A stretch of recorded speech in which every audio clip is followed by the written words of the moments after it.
Bring you this. Former President Jacob Zuma has now officially begun serving his 15-month prison sentence. He handed himself over to South African police officials in the early hours of this morning. Let's take you live now to the Estcourt Correctional Facility. Our senior reporter Aviwe Mtila has been monitoring the story. Good morning to you, Aviwe.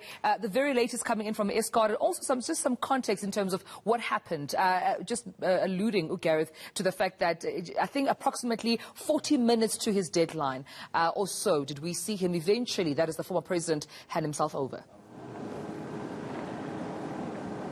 Yes, a convoy leaving the eNCA homestead where my colleague Spamandla Goge was taking us through those proceedings there, heading to the Estcourt Correctional Services, arriving here just after 1 o'clock. The former president has spent at least 5 hours behind bars now, his first day in what is an unprecedented moment in South Africa. Just outside the prison itself, there's a bit of heavy guards here. We see a number of correctional services officials with guns in hand, two of them in this BMW that you see. But further down as well, there is a bit of security personnel just manning the entrance there that's leading to the Estcourt Correctional Service. And remember, that was the very entrance that the former President Jacob Zuma came in a convoy, strong convoy of cars making their way in. Had to look a bit closely for that coat of arms, presidential coat of arms in one of the SUVs that to me confirmed that indeed it was the former statesman making his way into the Estcourt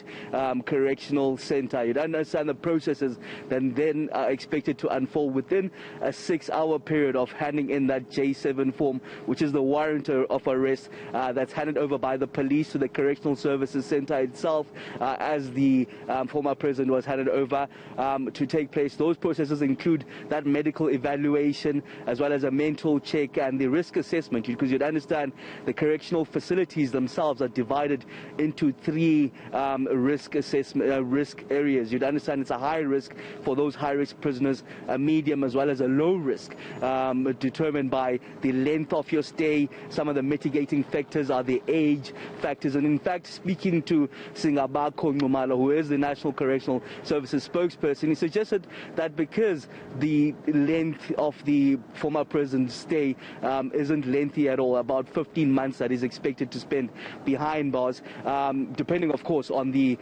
issues that are playing out at court, which one we're expecting to appear on the High Court in Pietermaritzburg tomorrow, that judgment whether he'd be his arrest would be stayed. The other playing out on Monday, the Constitutional Court, whether the rescinding process of it. Depending on those processes, of course, he's expected to spend 15 months at this Correctional Services Center. And Ngumalo said that in fact he's not a high risk, given the evaluation of that. He's an elderly person. He can't be expected to stay with 20, 30 or 40-year-olds in one cell, for example. So he's most likely going to be a low-risk inmate staying with the elderly here, which is not heavily guarded as those high-risk prisoners. But outside, we can see a bit of movement in terms of the security personnel that's out here as the former president spends his first day behind bars. Unprecedented times. Yeah, this is reflective as well on those unprecedented times, colleague. I mean, it's been quite a journey, not only for the former president to be to lead into this day and this moment where, you know, he is in jail, but also for his lawyers. They've been trying to have his arrest at least suspended.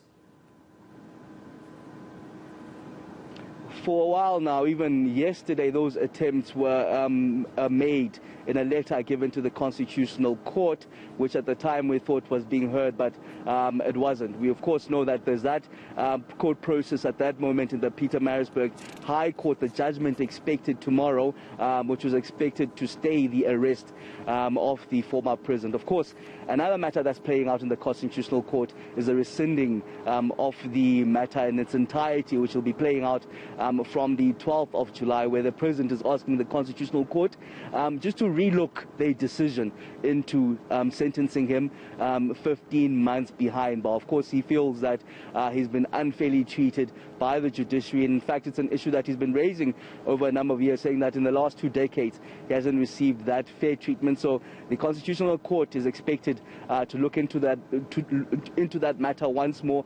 And of course, it is opposing it, as we understand. But in terms of his lawyers, there have been numerous attempts, even in terms of of his supporters.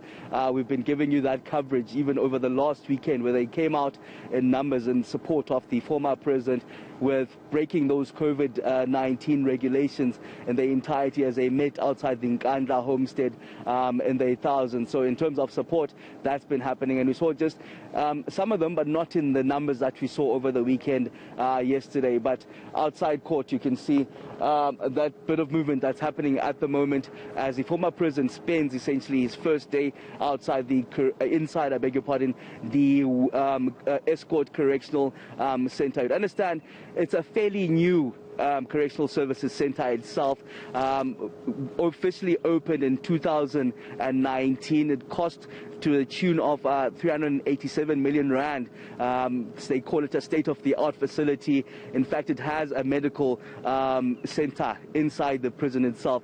Holds about 512 inmates that are inside there. We're expecting the former president to be now one of those inmates that are behind bars at this correctional facility. We'll get more as they develop. That is, of course, any updates from you, eNCA senior reporter Aviwe Mtila, outside the Estcourt Correctional Facility. You can see if those visuals coming in. But we'll